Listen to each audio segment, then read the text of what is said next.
रायगड, स्वराज्याची राजधानी. छत्रपती शिवरायांचा राज्याभिषेक पाहिलेला किल्ला. या किल्ल्याचं पहिलं नाव होतं रायरीचा डोंगर. हा किल्ला चंद्रराव मोरे यांच्या ताब्यात होता. नंतर शिवरायांनी 15 मे 1656ला हा किल्ला जिंकून घेतला. रायरीच्या डोंगरापासून ते दुर्गेश्वर रायगड बनण्यापर्यंत म्हणजे जवळजवळ 14 वर्ष हा किल्ला बांधण्यात गेली. या किल्ल्याचे बांधकामाचे काम हे शिवरायांनी त्यावेळचे सर्वोत्कृष्ट आर्किटेक्ट असलेले हिरोजी इंदोलकर यांच्याकडे दिले. जगदीश्वराच्या पायरीवर आजही हिरोजी इंदोलकर यांच्या नावाचा उल्लेख आपणास पाहावयास मिळतो. तो म्हणजे सेवेचे ठाई तत्पर हिरोजी इंदोलकर. या किल्ल्याने अनुभवलेला सर्वोत्कृष्ट प्रसंग म्हणजे शिवराज्याभिषेक सोहळा. त्या प्रसंगी हा किल्ला किती सजला असेल. आज जो आपण रायगड पाहतोय तो म्हणजे पडलेल्या इमारती, ढासळलेले बुरुज, जमीनदोस्त झालेल्या भिंती अशा अवस्थेत आहे. याची कारणं म्हणजे या किल्ल्यावर झालेली आक्रमणे. जर ही आक्रमणे या किल्ल्यावर झाली नसती तर कदाचित आपल्याला हा किल्ला शिवकाळात होता तसा पाहायला मिळाला असता. आता आपण पाहू या किल्ल्याची अशी अवस्था झाली कशी. स्वराज्याची राजधानी असलेला रायगड हा अभेद्य किल्ला. स्वराज्याचा कारभार इथूनच चालायचा. शिवरायांच्या आणि शंभूराजांच्या मृत्यूनंतर स्वराज्याचे सूत्र पेशव्यांच्या हाती गेले आणि मराठ्यांनी स्वराज्याच्या सीमा अटकेपार आणल्या. त्यानंतर मध्यंतरी काही कारणांमुळे मराठा साम्राज्य लयाला गेले. इंग्रजांच्या वाढत्या अतिक्रमणामुळे त्यांनी स्वराज्यावर युनियन जॅक फडकवला होता. दुसरा बाजीराव पेशव्याकडे तेव्हा स्वराज्याची सूत्रे होती. 1815 पासून इंग्रजांचं वर्चस्व वाढू लागलं होतं. त्यानंतर इंग्रजांनी हळूहळू आपले पाय पसरवायला सुरुवात केली आणि स्वराज्यातील किल्ल्यांकडे लक्ष वेधले. स्वराज्यातील किल्ले म्हणजे बघताच शत्रूला घाम फोडणारे सह्याद्रीचे कडे आणि स्वराज्याच्या अस्मिता. किल्ले काबीज करणं म्हणजे सोपी गोष्ट नव्हतीच. पण इंग्रजांनी आपले पाय एवढे पसरवले होते की बरेच किल्ले इंग्रजांना काहीच न करता मिळाले होते. रायगड जिंकण्यासाठी आलेल्या इंग्रजांना ही गोष्ट अशक्य वाटत होती.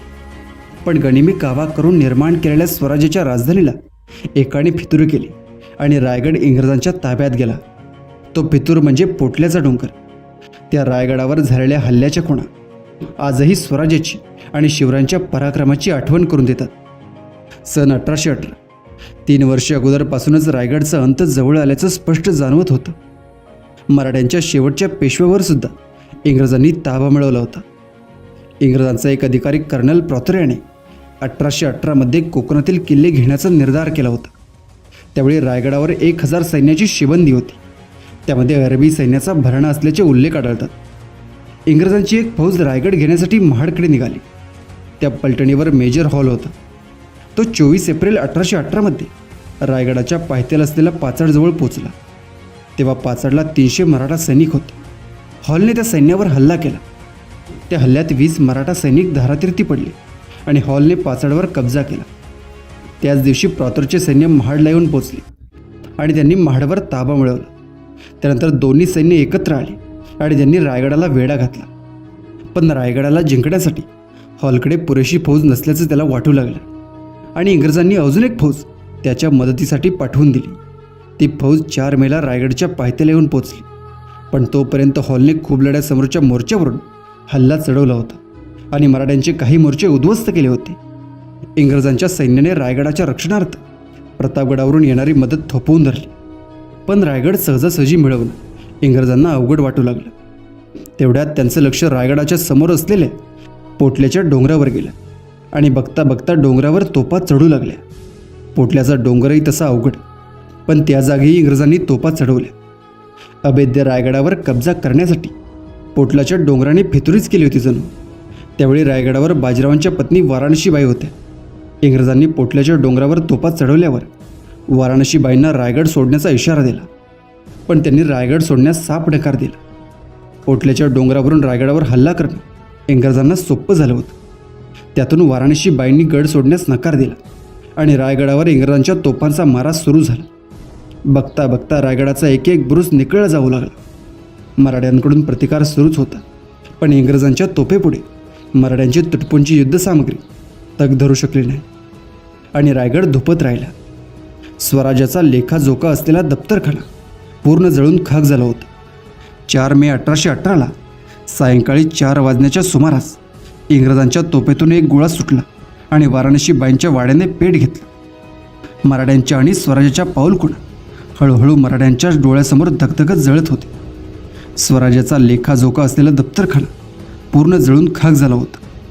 मराठ्यांना शरणागती पत्करण्याशिवाय कोणताच पर्याय नव्हता. मराठ्यांनी वाटाघाटी सुरू केली तरी इंग्रजांनी रायगडावरील मारा कमी केला नाही. 3 दिवसांच्या वाटाघाटीनंतर तोफांचा मारा थांबवण्यात आला. तोपर्यंत रायगडाच्या आणि स्वराज्याचे अवशेष उद्ध्वस्त झाले होते. गडावरील एक घर आणि धान्याचे कोठार तेवढे शिल्लक राहिले. बाकी सगळा गड धुपत धुपत जळत होता. फक्त भग्न इमारतींचे अवशेष रायगडावर शिल्लक राहिले होते.